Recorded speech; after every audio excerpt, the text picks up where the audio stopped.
Acorda aí e bora estudar física!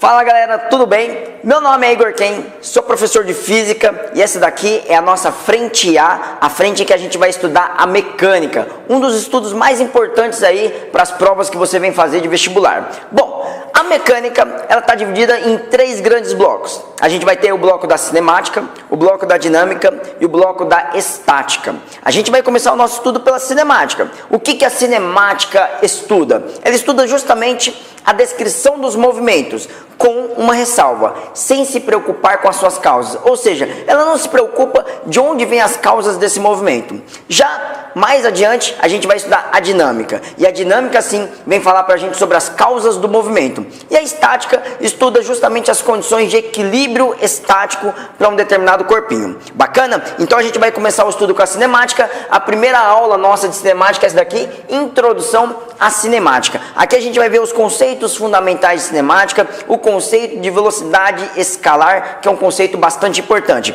Eu vou começar aqui então com vocês com conceitos fundamentais. Então eu vou escrever aqui, ó, 1. Conceitos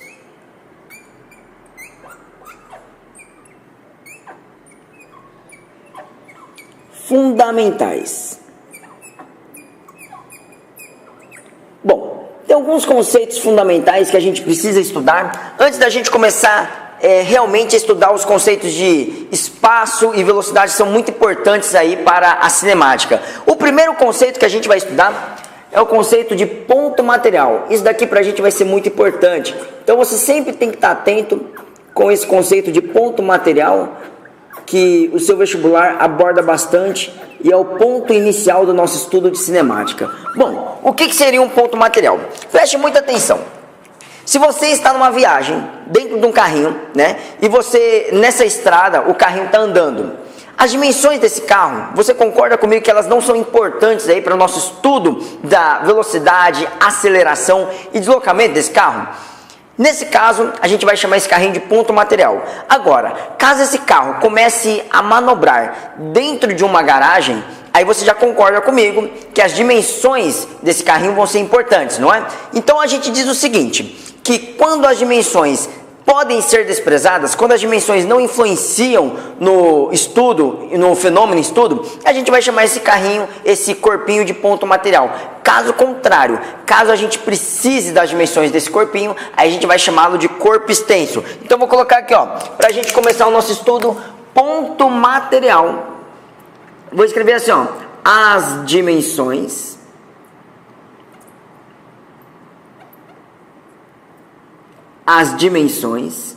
não, eu disse não influenciam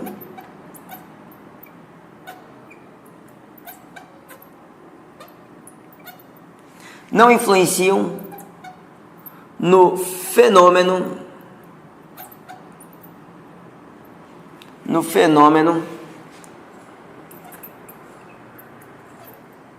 em estudo. Então é o caso do carrinho viajando em uma estrada, beleza? Agora você já sabe, caso as dimensões sejam importantes, aí a gente vai dar um outro nomezinho, a gente vai chamar de corpo extenso. Então vou colocar essa observação aqui, vou escrever assim, ó, corpo extenso. Olha aqui, ó, vou colocar um dedinho aqui de observação, olha aqui, ó, olha o dedinho do tio aqui, ó. Coloca um dedinho aí de observação, dedinho aqui para você ficar olhando para a observação. Vou escrever assim, ó, corpo extenso. Corpo extenso. No corpo extenso é o caso do carrinho manobrando uma garagem. Então as dimensões não podem ser desprezadas, beleza? Vou escrever isso, ó. As dimensões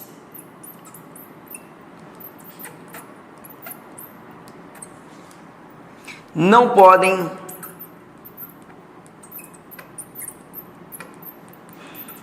ser desprezadas.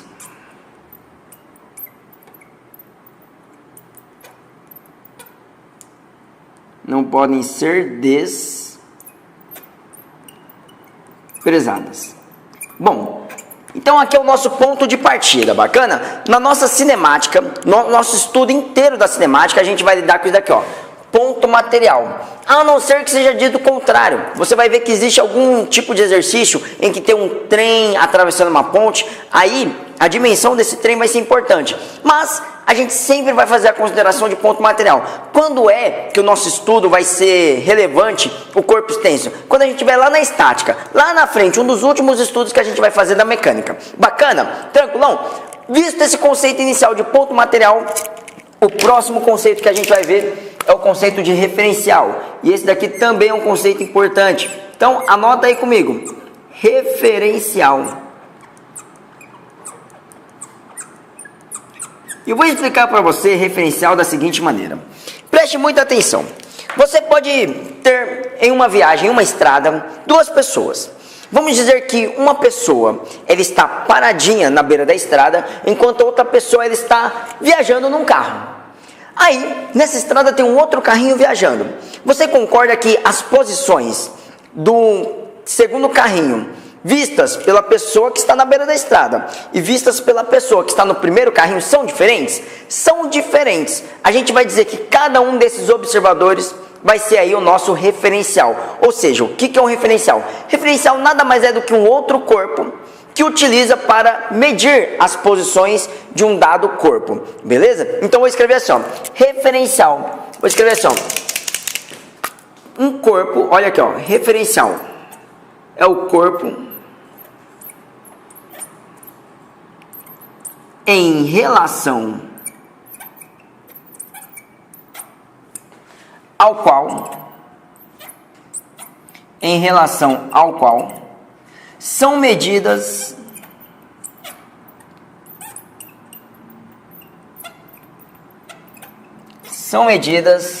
as posições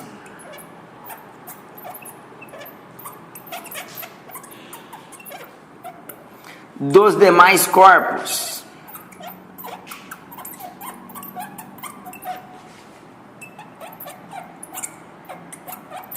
Então, olha só, o que você tem que estar atento?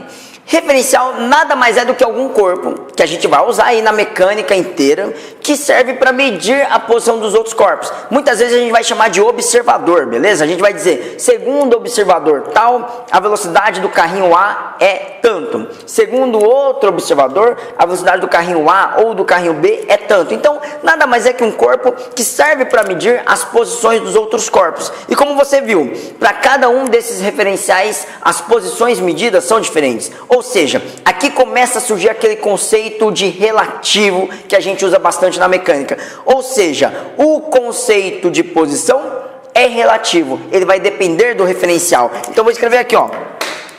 Conceito de posição, olha aqui, ó. Vou colocar novamente aqui o dedinho de observação para você ficar atento, hein? Olha só. Posição. Posição.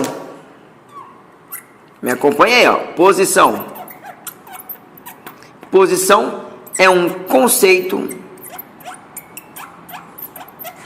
relativo. Posição é um conceito relativo.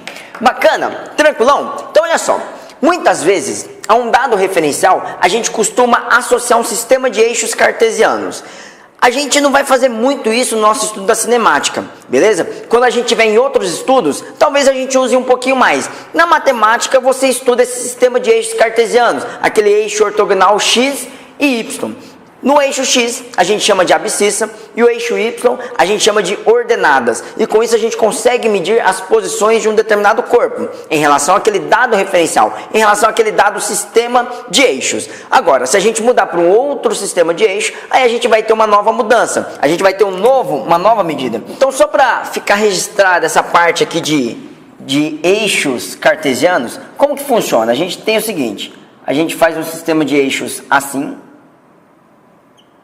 aqui, olha só, aqui eu posso ter um eixo, aqui eu vou ter o x, e aqui eu vou ter o eixo y, e ele pode medir aqui as posições em alguma determinada unidade de medida, beleza? Daqui a pouquinho eu vou falar sobre unidade de medida, então nem vou colocar aqui no nosso gráfico.